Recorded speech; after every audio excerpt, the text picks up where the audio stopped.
فرقان حمید سے ایک آیت مقدسہ کی تلاوت کی ہے۔ اللہ تعالیٰ نے اس آیت مبارکہ میں یتیموں کے بارے میں ہدایت عطا فرمائی ہے۔ دین اسلام میں یتیم جو بے سہارا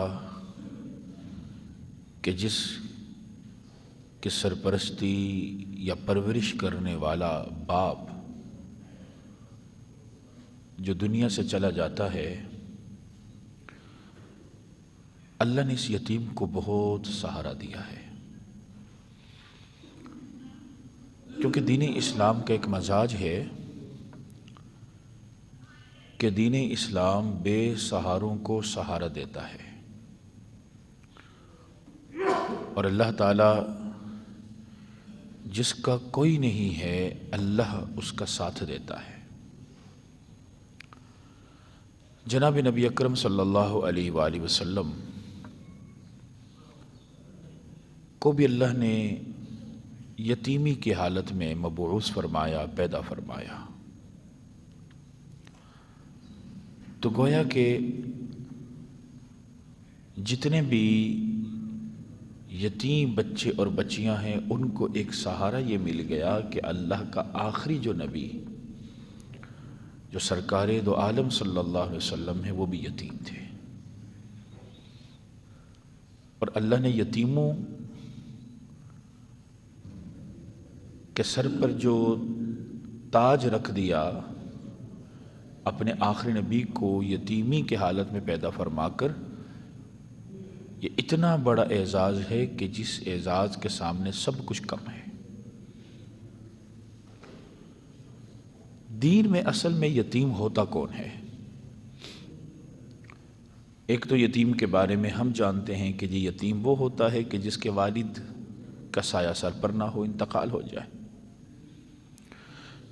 لیکن دین اسلام میں دوسری بڑی شرط یہ ہے کہ یتیم وہ ہوتا ہے کہ نہ صرف باپ سر سے اٹھ جائے، اس کا سایہ اٹھ جائے، بلکہ وہ بچہ نابالغ ہو یا وہ بچی نابالغ ہو۔ یہ ہے اصل میں دین میں اصل یتیم۔ اب اگر کوئی صاحب بڑی عمر کے ہوں، ان کے والد کا سایہ سر سے اٹھ جائے، تو اس صورت میں تو ہم اس کو یتیم کہہ دیں گے کہ بھائی والد دنیا سے چلے گئے، لیکن وہ والا یتیم نہیں ہوگا کہ جو قرآن ہمیں بتا رہا ہے یا حدیث مبارکہ ہمیں بتا رہی ہے، اس کے بارے میں ہدایات دی جا رہی ہے۔ جس یتیم کے بارے میں دین اسلام بتاتا ہے وہ یتیم ہے امیچور ہو، بچہ ہو۔ اب اللہ نے اس یتیم کے بارے میں جو ذکر کیا ہے قرآن مجید میں، وہ بڑا ایک عجیب انداز اللہ نے بنایا۔ جس طرح آپ نے پڑھا بھی ہے کہ جب آدم علیہ السلام کو اللہ نے پیدا فرمایا تو آدم علیہ السلام کو اللہ نے کہا کہ وَلَا تَقْرَبَا هَٰذِهِ الشَّجَرَةَ، کہ آپ اور آپ کی اہلیہ حوا درخت کے قریب بھی مت جائیں۔ اچھا، یہ نہیں کہا صرف کہ آپ نے اس کا پھل نہیں کھانا، صرف یہ نہیں فرمایا، بلکہ اللہ نے فرمایا کہ وَلَا تَقْرَبَا، قریب ہی مت جانا۔ جیسے آپ اپنی کسی بچے کو سمجھائیں، ایک تو یہ ہے کہ بیٹا آپ نے اس دکان پر نہیں جانا، ایک آپ کہتے ہیں بیٹا آپ نے اس کے دکان کے قریب بھی مت جانا، اس کے قریب سے بھی نہیں گزرنا، آپ نے اس کے گھر کے قریب سے بھی نہیں گزرنا۔ یا عام طور پر جیسے لوگ ایک دوسرے کو دھمکی دے دیتے ہیں کہ اب تو میرے گھر کے قریب ہی نظر آئے نا تو میں تجھے نہیں چھوڑوں گا۔ یعنی قریب کا مطلب یہ ہوتا ہے کہ تم نے نظر اٹھا کر بھی نہیں دیکھنا، تم نے سوچنا بھی نہیں ہے کہ اس ایریا میں تم قدم رکھو۔ تو وَلَا تَقْرَبَا هَٰذِهِ الشَّجَرَةَ کا مطلب یہ ہوا کہ اللہ یہ فرمانا چاہ رہا ہے کہ آپ نے اس درخت کے بارے میں کچھ کھانا تو دور کی بات، کھانے کا سوچنا بھی نہیں ہے۔ اب جب آپ یہ سمجھ گئے کہ ولا تقربا کا مطلب کیا ہے، اب اسی طرح کی آیت اللہ نے یتیموں کے بارے میں بیان فرمایا وَلَا تَقْرَبُوا مَالَ الْيَتِيمِ، یتیم کے مال کے قریب ہی مت جانا۔ اب آپ دونوں آیات کے اندر تعلق جوڑ لیں۔ آدم علیہ السلام کو، حوا علیہ السلام کو کہا گیا کہ درخت کے قریب نہ جانا، فَتَكُونَ مِنَ الظَّالِمِينَ، اگر آپ نے ایسا کیا تو آپ ظالموں میں شمار ہوں گے۔ اور اولاد آدم کو کہا وَلَا تَقْرَبُوا مَالَ الْيَتِيمِ، یتیم کے مال کے قریب مت جانا۔ تو دونوں آرڈرز اسی طرح کے ہیں جو ہمارے والد آدم کو دیے گئے، اور دوسرا جو بنی آدم اولاد آدم کو دیے گئے، دونوں آرڈر سیم ہیں۔ علماء نے نکتہ یہ لکھا کہ جس طرح اس جنت سے نکلنے کا سبب یہ بنا کہ ولا تقربا کو انہوں نے اس کا لحاظ نہ رکھا اور اس درخت کے قریب چلے گئے، اسی طرح ایک مسلمان کے جنت سے خارج ہونے کا سب سے بڑا امکان اس وقت ہوگا کہ جب وہ مال یتیم کے قریب جائے گا۔ اس درخت کے کھانے نے جس طرح آدم علیہ السلام کو جنت سے محروم کر دیا، مال یتیم ایک مسلمان کو جنت سے محروم کر دیتا ہے۔ اب یتیم کے مال کے بارے میں اللہ نے 3 ہدایات پہلے بیان فرمائی۔ وَآتُوا الْيَتَامَى أَمْوَالَهُمْ، پہلی چیز آپ یتیموں کا مال ان کے حوالے کر دیں، پہلی چیز یہ ہے۔ اب یتیموں کا مال کیا ہے؟ یتیموں کا مال 2 طرح کا ہے۔ ایک تو وہ مال کہ جو ان کو وراثتاً ان کی طرف منتقل ہوگا، گویا کہ اللہ تعالیٰ ایمان والے کی یہ ڈیوٹی لگا رہا ہے کہ تم نے ان بچوں کی وراثت کو تقسیم کر کے ان کے حق میں ان کو مال دے دینا ہے۔ وراثت کو دبانا نہیں ہے، اس کو ڈیلے نہیں کرنا، فوراً والدین اگر والد دنیا سے چلا گیا اس کا مال جو آیا اس کو تقسیم کر دو، مینشن کر دو بھئی یہ فلاں بچے کا اتنا، فلاں بچے کا اتنا، فلاں بچے کا اتنا۔ اچھا، اب اللہ رب العزت نے یہ بھی ہمیں سمجھایا کہ مال تو آپ نے دینا ہے یتیم کو، لیکن آپ یہ دیکھ لیں کہ یہ یتیم ہے کیا یہ مال کو ضائع تو نہیں کرے گا؟ مطلب بچہ ہے، نادان ہے، اس کو نہیں پتہ معاملات کا۔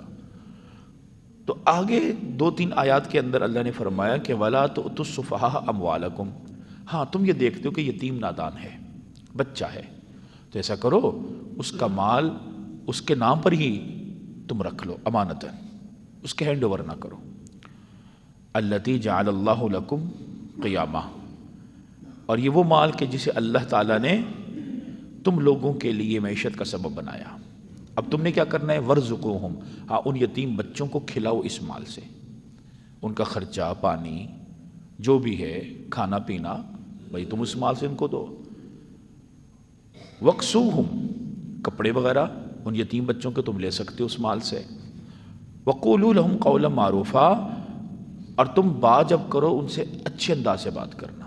تم سے کوئی پیسے مانگے، اگر تم دیکھ رہے ہو کہ بھئی یہ بچہ مال ہے تو یتیم، مال تو اس کا ہے لیکن اس کو میں پیسے دوں گا ضائع کر دے گا، تو آپ نے اس کو ڈانٹنا نہیں ہے، قول معروفہ۔ وَابْتَلُوا الْيَتَامَى حَتَّى إِذَا بَلَغُوا النِّكَاحَ، اب آپ نے مال اس کو نہیں دینا، آپ اس کو آزمائیں۔ مثلا بچہ ہے، آپ ایسا کریں اس کو پہلے 100 روپیہ دیں، بھائی 100 روپے دیکھیں یہ 100 روپے کا کرتا کیا ہے، ضائع تو نہیں کرتا۔ پھر آپ اس کو 200 روپیہ دیں، ٹائم بائی ٹائم اس کو آزماتے جائیں، اس کو دیکھتے جائیں یہ کرتا کیا ہے۔ جب آپ کو یہ پتہ چل جائے کہ ہاں اب یہ بچہ جو ہے اس کو پتہ چل جائے گا صحیح کیا ہے غلط کیا ہے، اور اذا بلغ النکاح، اور جب وہ نکاح کی عمر میں پہنچ جائے تو فإن آنستم منہم رشدا، جب تم دیکھو کہ یتیم بچہ ہے اب اس میں سمجھداری آ چکی ہے، فادفعوا الیہم اموالہم، اب وہ مال اس بچے کے حوالے کر دو۔ ولا تأکلوها اسرافا، لیکن یہ خیال رکھنا کہ جب تک تم آزما رہے ہو فضول خرچی نہ کرنا۔ ایسا نہ ہو کہ تم یتیم بچوں کی کفالت تو تمہارے ذمہ پڑ گئی لیکن تم نے اندھا دھند مال ان پر لگانا شروع کر دیا جو فضول خرچی میں آ گیا، وجہ سے ان کا مال ختم ہو جائے گا۔ وہ بدارن، تم ان کا مال جلدی جلدی ان کو نہ دینا۔ علماء فرماتے اس کی مثال یوں سمجھیے کہ جیسے یتیم بچہ ہے چھوٹا، اب آپ نے اس کو تعلیم دینی ہے، تو تعلیم کے لیے آپ اس کو کسی جگہ پر داخل کروا دیں جہاں ایک مناسب فیس ہے۔ اب آپ کہیں کہ نہیں اس کو میں اچھے سے ادارے میں داخل کرواؤں، بھائی اس کے والد نے مال تو چھوڑا ہی نہیں، آپ اس کی فیسیں بھرنا شروع کر دیں گے تو مال تو 2-4 سالوں میں ختم ہو جائے گا۔ فضول خرچی نہ کریں۔ وَبِدَارًا أَن يَكْبَرُوا، اتنی جلدی بھی نہ کریں کہ اس کے بڑے ہونے سے پہلے مال ختم ہو جائے۔ وَمَنْ كَانَ غَنِيًّا فَلْيَسْتَعْفِفْ، اللہ فرماتا ہے دیکھو اگر تم میں سے کسی کو اللہ نے مال دیا ہے نا تو کوشش کرے کہ پھر وہ یتیم کا مال اس پر نہ لگائے، وہ اپنا مال اس پر لگائے، یتیم کے مال کو سیف رکھے۔ ہاں وَمَنْ كَانَ فَقِيرًا، ہاں اگر تم میں سے کوئی ایسا ہے کہ جو محتاج ہے غریب ہے اس کے اوپر ذمہ پڑ گیا تو فَلْيَأْكُلْ بِالْمَعْرُوفِ، تو وہ اس مال کو استعمال میں لے آئے۔ اب جب تم دیکھو کہ یتیم بچہ تھا، تم نے مال کی حفاظت کی اور یتیم بچہ بڑی عمر کو پہنچ گیا تو فَإِذَا دَفَعْتُمْ إِلَيْهِمْ أَمْوَالَهُمْ فَأَشْهِدُوا عَلَيْهِمْ، اب جب مال تم اس بچے کو دو گے نا تو اس پر گواہ بنا لو، 1-2 بندوں کو بٹھا لو، دیکھیں جی اس کے والد کا انتقال ہو گیا تھا، یہ اتنا پیسہ آیا تھا، یہ میں نے مناسب طور پر خرچہ کر دیا، یہ بچ گیا، اب آپ گواہ رہیے گا کہ میں یہ مال یتیم کے حوالے کر رہا ہوں۔ دین بہت اس معاملے میں محتاط ہے، آپ گواہ بنائیں۔ بھئی گواہ کیوں بنائیں؟ علماء فرماتے گواہ بنانے کا ایک مقصد یہ ہے کہ آپ کی ایک تو گواہی لوگ دیں گے آپ کی امانت کی، آپ کی دیانت کی، جو اللہ کے ہاں مقبول ہوگی، کوئی آپ پر الزام نہیں لگائے گا۔ اور دوسرا یہ ہے کہ کل کلا وہ یتیم بچہ کہے کہ جی یہ تو میرا مال کھا گیا مجھے ملا ہی نہیں، تو کم از کم آپ کے پاس گواہ تو ہوگا جو آپ کی صفائی دے گا۔ تو دونوں طرف سے کوئی نہ کچھ باتیں آ سکتی ہیں۔ تو ایک تو چیز یہ ہے کہ وَآتُوا الْيَتَامَ أَمْوَالَهُمْ، پہلا حکم یہ ہے کہ یتیم کو ان کا مال دے دو۔ اب دوسرا حکم اللہ نے فرمایا وَلَا تَتَبَدَّلُوا الْخَبِيثَ بِالطَّيِّبِ، یتیم کے مال میں سے اچھے مال کو اپنے برے مال کے بدلے مت تبدیل کرو۔ اب اس کو بھی سمجھ لیجئے، یہ دوسرا حکم ہے۔ مثلا والد کا انتقال ہو گیا اور باپ نے ایک دکان چھوڑی، جو دکان جو تھی ایک کارنر پلاٹ پہ تھی، اور کارنر کی جگہ آپ کو پتہ ہے بڑی مہنگی ہوتی ہے۔ اب اس باپ جس کا انتقال ہوا اس کے بھائی نے دیکھا کہ یہ بچے تو چھوٹے چھوٹے، ایسا کرتا ہوں یہ جو 7 والی دکان میری ہے یہ ان کو دے دیتا ہوں، کارنر والی جو ہے میں اپنے پاس رکھ لیتا ہوں۔ اللہ فرماتا ہے تم نے ان کے مال کو تبدیل کر دیا، یہ تم نے غلط کر دیا۔ یا باپ کا انتقال ہوا، اس نے نیو ماڈل کوئی بائک چھوڑی اور اس کے کسی ریلیٹیو نے کہا کہ اچھا یہ بائک جو بچے کیا کریں گے، ایسا کرتا ہوں یہ بائک میں رکھ لیتا ہوں، ان کو کچھ چھوٹی موٹی لا کر دے دیتا ہوں۔ نہیں، یہ تم نے تبدیل کر دیا۔ اللہ فرماتا ایسا مت کرو۔ وَلَا تَتَبَدَّلُوا الْخَبِيثَ بِالطَّيِّبِ، یتیم کے مال کے اچھی چیزوں کو اپنی بری چیزوں سے مت بیچو، نہ تبدیل کرو۔ اور تیسرا حکم فرمایا وَلَا تَأْكُلُوا أَمْوَالَهُمْ إِلَىٰ أَمْوَالِكُمْ، ان کا مال اپنے مال کے ساتھ ملا کر بھی مت کھاؤ۔ مطلب کہ بھئی آپ نے اگر کوئی کاروبار کرنا ہے اور آپ کہتے ہیں کہ اچھا میرے پاس سرمایہ کم ہے تو ایسا کرتا ہوں یتیم بچوں کا پیسہ موجود ہے، چلو اس کو میں لے لیتا ہوں اور ساتھ اپنا میں مال ڈال لیتا ہوں تاکہ میری دکان چل جائے، جب بچے بڑے ہوں گے پھر دیکھی جائے گی۔ نہیں، آپ نے غلط کر دیا، آپ نے ان کے مال کو اپنے مال کے ساتھ ملا کر کھایا۔ ہاں اگر آپ نے ان کا مال اس نیت سے لگایا کہ چلیں ان بچوں کو پروفٹ ملتا رہے گا، پروفٹ لاس شیئرنگ کر لیں، ایک کاروباری معاہدہ بن گیا، وہ تو ایک الگ بات ہے۔ لیکن یہ سوچ لینا کہ اچھا کوئی بات نہیں، ان کے پاس پیسہ پڑا ہوا ہے، ان کے کس کام کا، جب بڑے ہوں گے ان کو دے دوں گا، ابھی تو میں لگاؤں، علماء فرماتے غلط ہو گیا۔ انہ کان حبا کبیرا، اللہ کہتا ہے یہ بہت بڑا گناہ تم نے کر دیا۔ اب اسلام سے پہلے ایک یہ بھی یتیموں کے بارے میں چیز تھی کہ خاص طور پر یتیم بچیوں کے بارے میں تھا کہ اگر والد کے انتقال ہو گیا، اس نے یتیم بچی چھوڑی، اس کے نام کی پراپرٹی، ظاہر ہے وہ سب وراثت تو نہیں ہوتی تھی اتنی، تو سارا کا سارا مال بچی کے پاس آ گیا۔ اب کیا کرتے تھے لوگ کہ وہ چاہتے تھے کہ جو بچی ہے نا، یہ بچی جب شادی کرے تو یہ ہمارے ہی گھر میں کسی سے کر لے، یہ باہر کسی سے نہ کرے، کیونکہ باہر کسی سے کرے گی تو پوری کی پوری پراپرٹی باہر چلی جائے گی۔ وہ پھر کیا کرتے تھے کہ یا تو اپنے چھوٹے بچے کا نکاح اس سے کروا دیتے تھے، یا اگر غیر محرم ہوتا تھا کوئی وہ خود اس سے نکاح کر لیتا تھا. اور نیت کیا تھی کہ جی یہ پراپرٹی جو اس کے پاس اس کے باپ کی آئی ہے نا، یہ جو اس کے نام جو چیزیں ہیں، ایسا نہ ہو یہ کسی اور سے شادی کر لے اور یہ پراپرٹی ساری اس کے پاس چلی جائے، تو کیوں نہ ہم شادی کروا لیں. ہاں اگر تو اللہ فرماتے ہیں کہ آپ شادی کروا رہے ہیں یا کر رہے ہیں اور آپ کو یقین ہے کہ آپ عدل کریں گے اس بچی کے ساتھ، تو پھر تو ٹھیک ہے، پھر تو کوئی مسئلہ نہیں. آپ نے تو ایک پازیٹیو تھاٹ کے ساتھ اس سے نکاح کروا لیا یا کر دیا. لیکن آپ کوئی اگر صرف پراپرٹی کی سوچ کر اس سے نکاح کر رہا ہے، جائیداد کا سوچ کر نکاح کر رہا ہے، دین اس سے منع کر رہا ہے کہ بھئی یہ تم غلط کر رہے ہو، کہ تمہاری سوچ صرف یہ ہے کہ تمہیں دولت مل جائے، وہ بچی کی زندگی تباہ ہو جائے، اور اس سے تمہیں کوئی غرض نہیں، یہ تم نے غلط کر دیا. اب آپ کو ایک اور چیز میں بتاؤں، یہ جو ہم مرد حضرات نا اکثر چیز یہ کاؤنٹ کرتے ہیں، بس تو نہیں چلتا لیکن زبان سے بولتے تو ہیں کہ جی مرد کو نا 4 شادیوں کی اجازت ہے. بس تو نہیں چلتا نا، لیکن بولتے ہیں، کہتے ہیں کہ جی مرد کو 4 شادیوں کی اجازت ہے. یہ جو 4 شادیوں کو مرد کو اجازت ملی تھی نا، یہ پتہ کیوں ملی؟ یہ یتیم بچیوں کے حقوق کے تحفظ کے طور پر ملی. یعنی اللہ نے اتنا یتیموں کے بارے میں خیال رکھا. اللہ نے یہ فرمایا کہ اگر تمہیں یہ ڈر ہے نا کہ تم یتیم بچی کا نکاح کرواؤ گے تو تم عدل نہیں کر سکتے، تو کبھی بھی نکاح نہ کرنا. ہاں اس کے بدلے تم 2 سے نکاح کر لو، 3 سے کر لو، 4 عورتوں سے کر لو جو تمہیں اچھی لگیں. یتیم سے نکاح نہ کرنا، یتیم کے حق کو پامال نہ کرنا. یعنی یہ صرف اللہ نے مرد کو 4 شادیوں کی اجازت ویسے نہیں دی، بلکہ اس کے پیچھے بھی یتیموں کے حقوق کی بات تھی. اور وہ آیت آ رہی ہے، اللہ فرماتا ہے کہ وَإِنْ خِفْتُمْ أَلَّا تُقْسِطُوا فِي الْيَتَامَى، اگر تمہیں اس بات کا خطرہ ہے کہ تم یتیموں کے حق میں عدل نہیں کر سکتے تو پھر یتیموں سے شادی نہ کرنا. فَانْكِحُوا مَا طَابَ لَكُم مِّنَ النِّسَاءِ، یتیموں کو چھوڑ کر جو بھی عورتیں تمہیں اچھی لگیں شادی کر لو. مَثْنَىٰ وَثُلَاثَ وَرُبَاع، 2 کر لو، 3 کر لو، 4 کر لو. وَإِنْ خِفْتُمْ أَلَّا تَعْدِلُوا فَوَاحِدَةً. اب یہ بھی حصہ سمجھیے. اب یہ تو کہہ دیا جی 4 شادیاں، اللہ کہتا ہے بھئی اس بات پر نہ رہنا. فَإِنْ خِفْتُمْ أَلَّا تَعْدِلُوا، اگر تمہیں اس بات کا ڈر ہے نا کہ ایک سے زیادہ بیویوں میں تم عدل نہیں کر سکتے تو فواحدہ، تو ایک ہی پر گزارا کر لو. یعنی ہماری سوسائٹی میں ایک تو یہ بات ہے کہ جی 4 شادیاں اسلام میں جائز ہیں، اس پر تو بات ہم کر دیتے ہیں، لیکن آگے جو آ رہا ہے کہ بھئی عدل بھی کرنا ہے. اور اللہ فرماتا ہے عدل کر، اگر تمہیں یہ ڈر ہے کہ تم عدل نہیں کر سکتے تو پھر ایک ہی کافی ہے.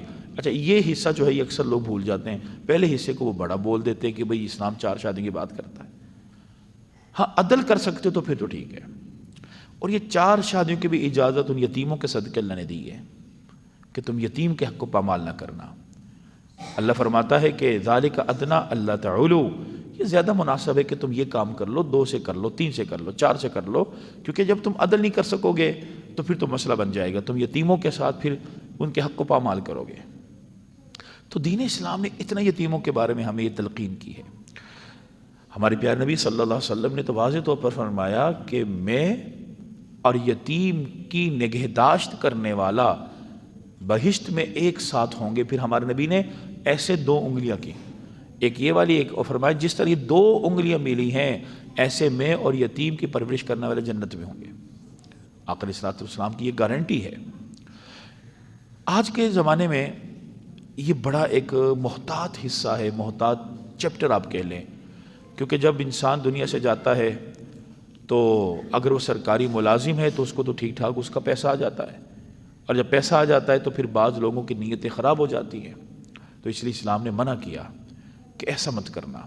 بلکہ قرآن کریم کی ایک آیت میں اللہ رب العزت نے ایک بات بیان فرمائی، اور وہ بات ذرا سمجھے. اللہ نے فرمایا کہ ان الذین یاکلون اموال الیتامی، جو لوگ بھی یتیموں کا مال کھائیں گے نا ظلم کر کے، انما یاکلون فی بطونہم نارا، وہ در حقیقت اپنے پیٹ میں آگ کو کھائیں گے. پیٹ میں آگ کو کھانا، اب یہ تو اللہ نے 1400 سال پہلے کہہ دیا. اب دیکھیں دنیا میں بے شمار بیماریاں ہیں، جگر کی بیماری ہے، گردوں کی بیماری ہے، معدے کی بیماری ہے، آنتڑیوں کی بیماری ہے. یہ ساری بیماریاں اس وقت ہوتی ہیں کہ جب کسی بھی جسم کے حصے کا ٹمپریچر بڑھ جاتا ہے. ہم کہتے ہیں نا کہ فلاں کسی کو ہیپاٹائٹس ہو گیا. ہیپاٹائٹس کیا ہوتا ہے جی؟ جگر کی گرمی، جگر گرم ہو گیا، اس کا ٹمپریچر بڑھ گیا ہے. گردوں کا بخار ہو جاتا ہے، جگر کا بخار ہو جاتا ہے، جس جگر کے بخار کی وجہ سے انسان کے اندر کا نظام تباہ ہو جاتا ہے. یہ جو اندر کا جو ٹمپریچر بڑھتا ہے نا، ایک تو میڈیکلی طور پر تو ٹھیک ہے، بے احتیاطی ہوتی ہے، بس اللہ کا حکم ہوتا ہے، بیماری تو اللہ کے حکم سے آتی ہے. لیکن علماء صوفیہ فرماتے ہیں کہ جو یتیموں کا مال کھاتا ہے نا، وہ لازماً ان بیماریوں میں جکڑا جاتا ہے، اور اس کو وہ بیماریاں لگ جاتی ہیں انسانی اعضاء کی کہ جو ناقابل بیان ہوتی ہے.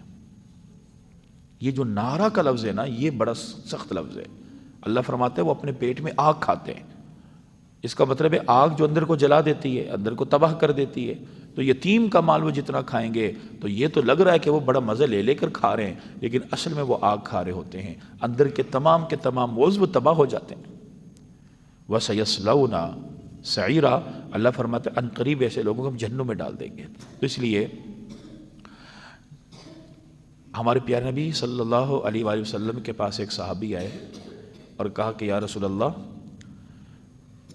دل میں بڑی سختی ہے، مطلب دل میں سختی ہے، نماز پڑھنے کا دل نہیں کرتا، کوئی نیک کام کرنے کا دل نہیں کرتا، اس طرح کی طبیعت بنی ہوئی ہے، تو کچھ بتائیں. تو جناب نبی اکرم صلی اللہ علیہ وسلم نے 2 نسخے بتائے. کہا 2 کام کیا کرو. کہا جی کون سے؟ کہا ایک یہ کام کرو کہ کوئی بھی یتیم ہونا اس کے سر پہ بس ہاتھ رکھ دو، اللہ تمہارے دل کو نرم کرے گا. اب علماء نے اس سے 2 باتیں مراد لیں. ہاتھ رکھنے سے ایک تو مطلب یہ ہے کہ اس کی پرورش کرو، کفالت کرو. ایک دوسرا مطلب یہ ہے بس ہاتھ بھی رکھ دو گے، اس یتیم کے سر پر رکھو گے تو اللہ تمہارے دل کو نرم کر دے گا اس یتیم کے سر پر ہاتھ رکھنے کی صرف برکت سے. یہ اتنا اللہ کے ہاں محترم کام ہے. اور آقا نے فرمایا دوسرا کام یہ کرو کہ تم غریبوں کو کھلاؤ، محتاجوں کو کھلاؤ. جب تم کھلانا شروع کرو گے نا، اللہ تعالیٰ تمہارے دل کی سختی کو دور کر دے گا. تو اللہ تعالیٰ نے یہ بڑا ہمیں موقع دیا ہے کہ جہاں بھی ہمیں کوئی یتیم بچے نظر آئیں، پتہ لگے بھئی پڑوس میں ہیں، خاندان میں ہیں، ان کی پرورش، ان کی کفالت حسب استعداد جتنی بھی ہمت ہو ہم آگے بڑھیں اور ان کی کفالت کریں. یقین جانیے اس سے اللہ تعالیٰ بے شمار چیزوں کو ٹھیک کر دیتا ہے، مسائل کو حل کر دیتا ہے. دوبارہ دعا کہ اللہ تعالیٰ سے جو کہا ہے، جو سنا، عمل کی توفیق عطا فرمائے. اب ذکر ہوگا انشاءاللہ